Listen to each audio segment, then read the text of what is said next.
Good morning guys, how's it going? Welcome back to the channel. I'm Gab aka Baytech, and today in this video we're going to be sticking some rack spacers on the Jap shed. I've been having a wee play with the car and I sorted out a couple of issues I was having. There was bad knocks coming from the front of the car, and I decided what to do was stick on a new set of ball joints for the top and bottom, but in doing that I seem to have fixed it.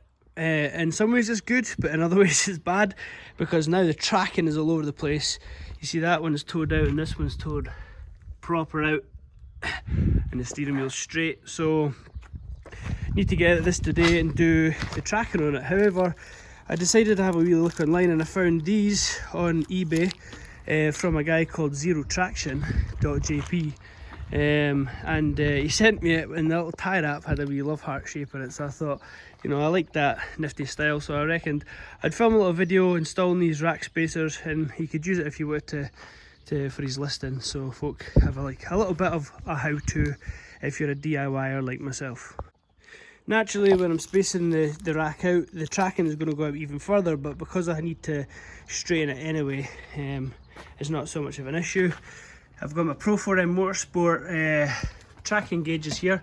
You can see the wee slots either side. You use a tape measure and these lie up against the wheel, and then you measure both sides and you can see if your wheel is towed in or out. So we'll use them too for setting it all back up again. You can see these are the old ball joints here. They're proper long gone. I'm not sure if they were bent or maybe just slightly different lengths to the ones I got, but yeah, tracking is now definitely out, so let's get to it. We'll get it jacked up and we'll start installing these rack spacers. Okay, so we've made it underneath the car. Always use axle stands, or in my case I'm using a wheel in the jack just now, and yeah, if that jack was to fail, there's still plenty of clearance between my face and this anti-roll bar, so don't worry.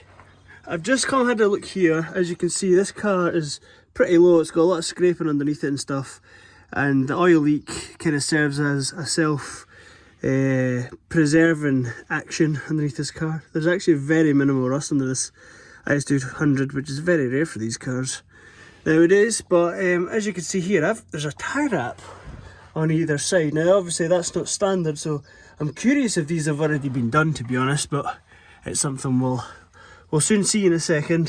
First job will be to take these clips off, and this clip off here, and we'll give it a good twist and a pull and slide that along the shaft to have a look, see if we've got a spacer in there already, and if we've not, we will be sticking these new ones in. But what we'll do is we'll get the snips and we'll take this off and we'll have a look underneath.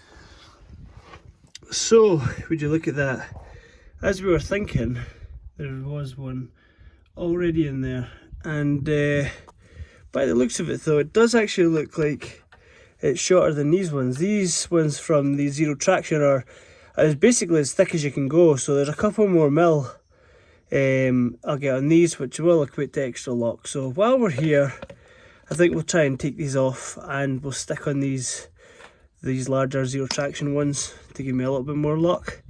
I'm just hoping that these have not been thread locked in with like a really hard thread lock, because obviously that's what you need to do when you're doing this sort of rack spacers, is you need to put in a lot of thread lock in here to stop it sort of coming loose.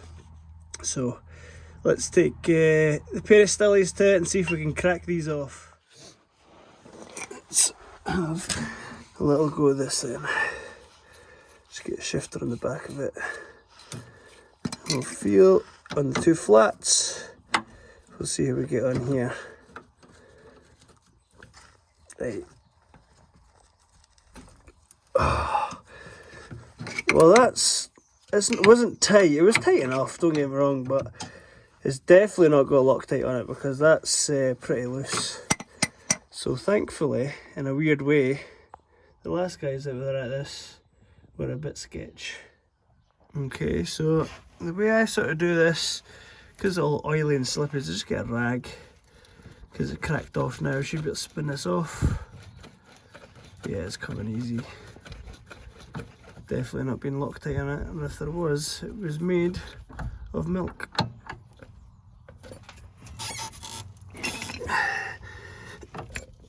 go.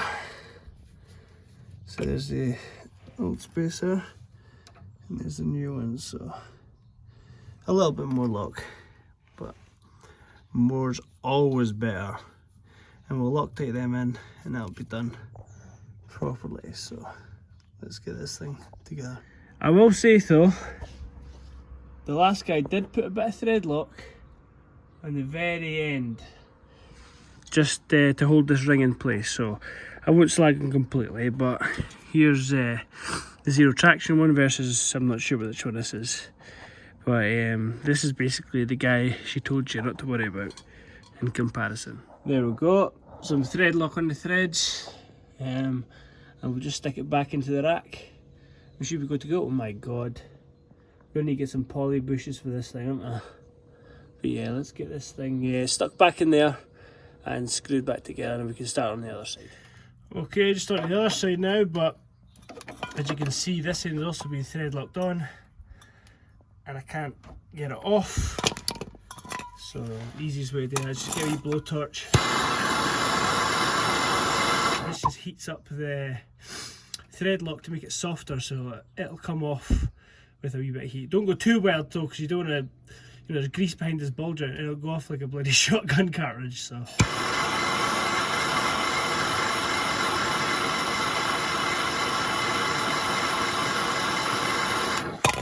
that should do. Then this should pull off now nicely, just like that.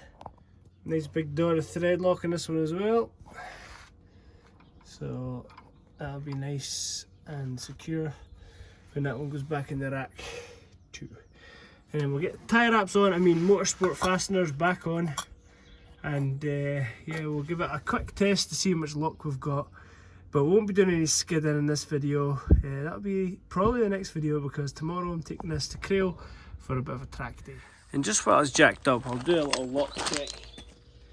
You guys will be able to compare yourselves, and obviously this is not down, but just standard, so let's see what we've got. It's quite a lot already, Jesus. So yeah, that's the lock we've ended up with. Just for them rack spacers. This doesn't have any other camber mods or any tracking mods like that, so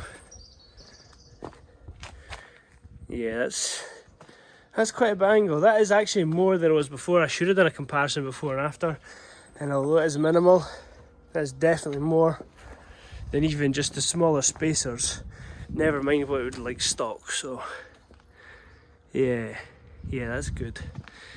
I'm happy with that. So that's going to do it for this video. Like I say, I'm not going to do the testing in this video. I've got a couple of bits and bobs we're going to do before this track day tomorrow, but I will make the track day into a video. I say it's a track day, I will be doing some slides and stuff as well, and practicing learning how to drift the car.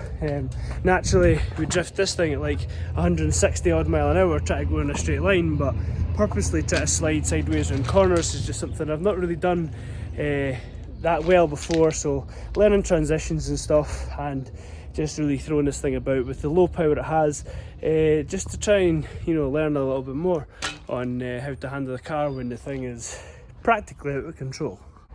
So as always guys, thanks for coming along and watching the video, and we'll catch you in the next vid. Cheers.